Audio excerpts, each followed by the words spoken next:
2 Kings 25. So in the 9th year of Zedekiah's reign, on the 10th day of the 10th month, Nebuchadnezzar, king of Babylon, marched against Jerusalem with his whole army. He encamped outside the city and built siege works all around it. The city was kept under siege until the 11th year of King Zedekiah. By the 9th day of the 4th month, the famine in the city had become so severe that there was no food for the people to eat. Then the city wall was broken through, and the whole army fled at night through the gate between the two walls near the king's garden, though the Babylonians were surrounding the city. They fled toward the Arabah. But the Babylonian army pursued the king and overtook them in the plains of Jericho.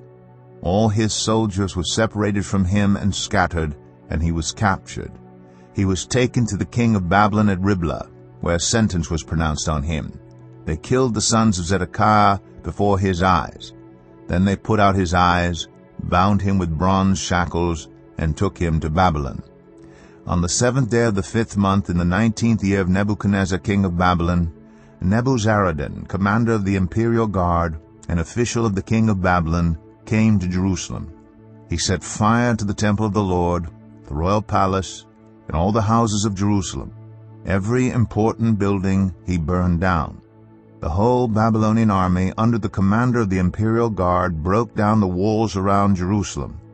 Nebuzaradan, the commander of the guard, carried into exile the people who remained in the city, along with the rest of the populace and those who had deserted to the king of Babylon.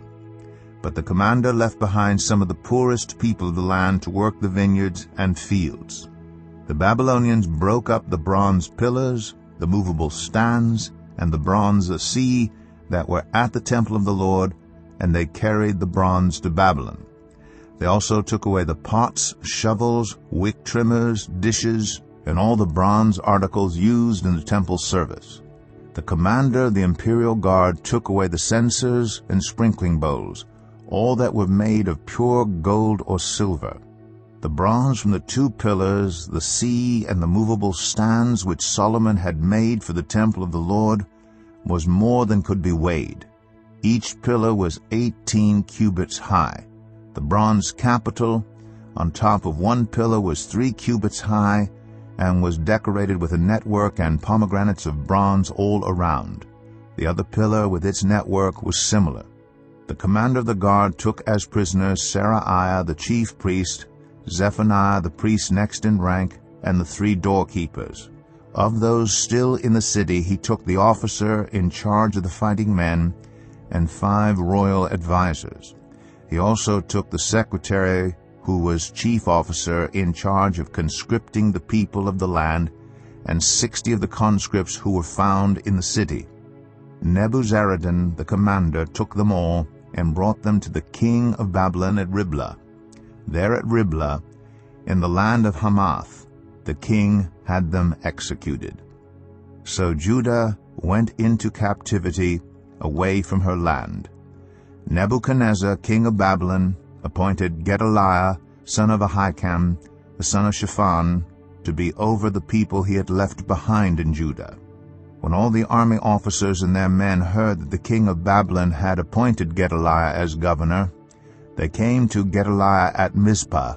Ishmael, son of Nethaniah, Johanan, son of Kareah, Seraiah, son of Tanhumeth, the Netophathite, Jaazaniah, the son of the Maakathite, and their men. Gedaliah took an oath to reassure them and their men. "Do not be afraid of the Babylonian officials," he said. "Settle down in the land and serve the king of Babylon, and it will go well with you."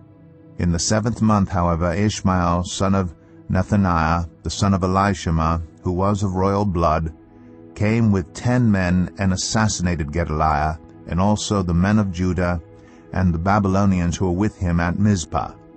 At this, all the people from the least to the greatest, together with the army officers, fled to Egypt for fear of the Babylonians. In the 37th year of the exile of Jehoiachin, king of Judah, in the year Awel-Marduk became king of Babylon, he released Jehoiachin, king of Judah, from prison. He did this on the 27th day of the 12th month. He spoke kindly to him, and gave him a seat of honor higher than those of the other kings who were with him in Babylon. So Jehoiachin put aside his prison clothes, and for the rest of his life ate regularly at the king's table. Day by day the king gave Jehoiachin a regular allowance as long as he lived.